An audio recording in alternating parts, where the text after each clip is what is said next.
Pemirsa, Kesbangpol Provinsi Sumatera Selatan menggelar pertemuan bersama Forkopimda, FKUB, FKDM, dan FVK Sumatera Selatan dalam upaya membangun sinergitas antara pemeluk agama dalam menjaga kondusivitas zero konflik di wilayah Sumatera Selatan.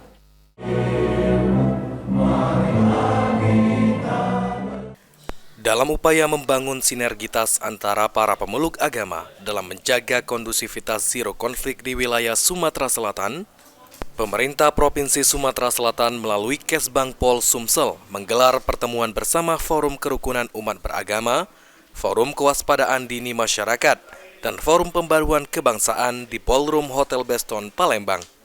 Kegiatan yang dihadiri langsung oleh Asisten Satu Setda Provinsi Sumatera Selatan serta jajaran Forkopimda Sumsel bertujuan untuk menguatkan sinergi dan kolaborasi antar lembaga serta membangun keharmonisan para pimpinan agama dan umatnya dalam upaya memperkuat persatuan dan kesatuan bangsa.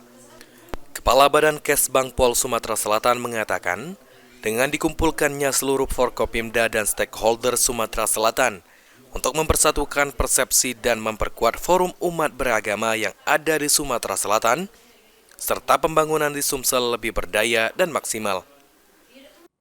Kita berkumpul bersama para stakeholder, tokoh masyarakat dengan latar belakang yang beragam, tidak lain dan tidak bukan, menyatukan persepsi, memperkuat forum diskusi, forum kerukunan umat beragama dalam perannya mempersatukan dari umat yang ada di Sumatera Selatan yang memang secara karakteristik berbeda-beda. Mudah-mudahan dengan kegiatan ini yang selama ini Sumatera Selatan dalam keadaan zero konflik tetap kita pertahankan.